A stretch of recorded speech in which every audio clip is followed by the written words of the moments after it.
وجہ ہے اقبال نے کہا تھا وقت فرصت ہے کہاں، کام ابھی باقی ہے، نور توحید کا اتمام ابھی باقی ہے۔ لیکن ساتھ ہی خوشخبری بھی دی تھی، یہ چمن معمور ہوگا نغمہ توحید سے، یہ چمن معمور ہوگا نغمہ توحید سے، لازماً آ کر رہے گا۔ لہذا اب اس کے درمیان جو یہ فصل ہے اس کو سوچئے۔ لیکن میں اس سے پہلے ذرا وہ حدیثیں کہ جن میں حضور کی سری پیشن گوئیاں آئی ہیں بڑی تیزی کے ساتھ آپ کو سنا دینا چاہتا ہوں، اور اس کی وجہ کیا ہے۔ یہ زمینی حالات جنہیں میں نے کہا تھا انہیں دیکھیں، ظاہر بات ہے کبوتر کی طرح آنکھیں بند، حقیقت کو دیکھنا پڑے گا۔ حقیقت کو دیکھتے ہیں تو دل بیٹھ جاتا ہے، مایوسی کے اندھیارے چھا جاتے ہیں، امید کی کوئی کرن کہیں نظر نہیں آتی۔ کہاں نظر آئے؟ مولانا نے کتنا عمدہ نقشہ کھینچا ہے، کہاں ہے وہ اسلام؟ مسلمان تو ہیں، 1 ارب سے زیادہ ہیں، لیکن کوئی پوچھے 1 انچ زمین دکھاؤ جہاں اسلام تم نے نافذ کیا، تو وہاں ہمارے ہاتھوں کے طوطے اڑ جائیں گے۔ نتیجہ یہ ہے کہ حالات تو زمینی جو ہے وہ ہے مایوس کن۔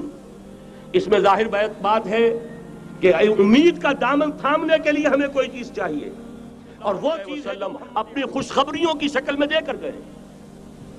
آپ نے اپنے دور سے لے کر قیامت تک 5 دور گنوا دیے۔ تکون النبوۃ فیکم ما شاء اللہ ان تکون ثم یرفع اللہ اذا شاء یرفعها ثم تکون خلافۃ علی منہاج النبوۃ ثم تکون ملکا عاضا ثم تکون ملکا جبریا ثم تکون خلافۃ علی منہاج النبوۃ۔ یہ طویل حدیث کا میں نے صرف خلاصہ سنایا ہے آپ کو۔ مسند احمد ابن حنبل کی روایت ہے، حضرت نعمان ابن بشیر راوی ہے رضی اللہ تعالی عنہ۔ پہلا دور دور نبوت، دوسرا دور دور خلافت علی منہاج النبوۃ، نبوت کے نقش قدم پر خلافت، تیسرا دور مسلمانوں کی حکومتیں لیکن وہ ملوکیت کا دور، ملکن عاضن، اور ان میں ظاہر بات ہے کہ عاضن بھی تھی، جہاں ان میں خوبیاں تھیں وہاں برائیاں بھی تھیں۔ وہی حجاج ابن یوسف جس نے ایک مسلمان لڑکی کے خط کے اوپر فوج بھیجی ہے، وہی حجاج ابن یوسف ہے کہ سینکڑوں تابعین کے سر اس نے قلم کرائے ہیں، وہی حجاج ابن یوسف۔ وہی خلیفہ کہ جس نے فوج کشی کی اجازت دی تھی سندھ پر، وہی خلیفہ ہے جس نے بلا کر محمد ابن قاسم کو شہید کیا ہے کہ یہ پاپولر ہوتا چلا جا رہا ہے، ملوکیت کے لیے تو اس سے بڑا خطرہ اور کوئی نہیں۔ اس لیے کہ سندھ کے ہندوؤں نے ان کے بت بنا لیے تھے۔ یہ نوجوان در جوانی توبہ کردن سے اور اتنا نیک اور پارسا، ان کے بت بنا کر مندروں میں رکھ دیے گئے۔ اندیشہ ہو گیا کہ یہ تو پاپولر ہو گیا تو ہمارے خلاف بغاوت کر دے گا، بلا کر شہید کر دیا گیا۔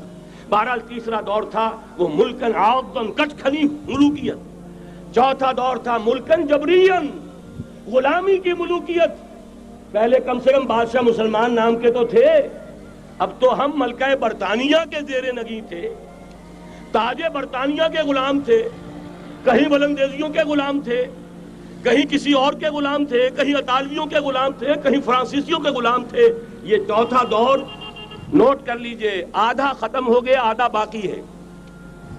براہ راست غلامی کا دور ختم ہو گیا، لیکن ریموٹ کنٹرول والی انہی کی فیصلہ وہی ہے جو مولانا نے کہا تصویر یا امریکہ یا امریکہ یا امریکہ۔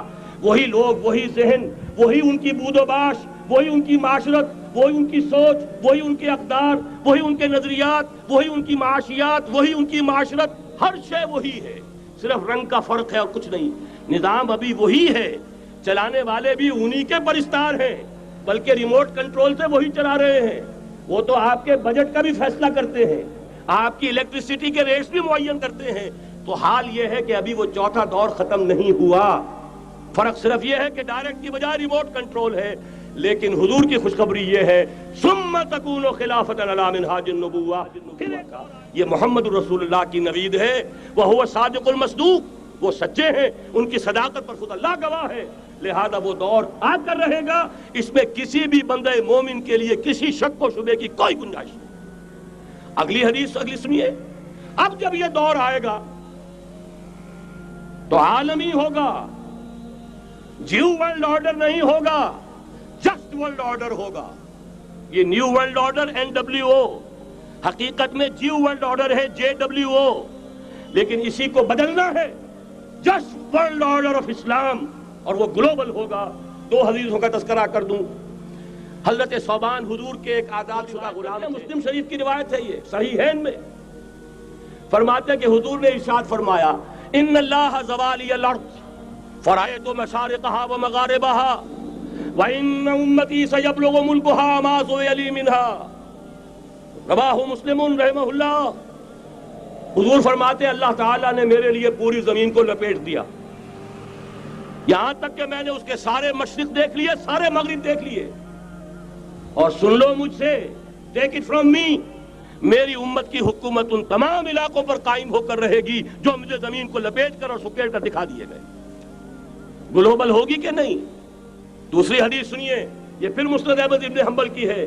حضرت مقداد ابن الاسود رضی اللہ تعالی عنہ فرماتے ہیں حضور نے فرد بیت وبر ولا مدر الا ادخلہ اللہ کلمۃ الاسلام بعز عزیز وذل ذلیل اما يعزهم اللہ فیجعلهم من اہلها او یذلهم فیدونون لها۔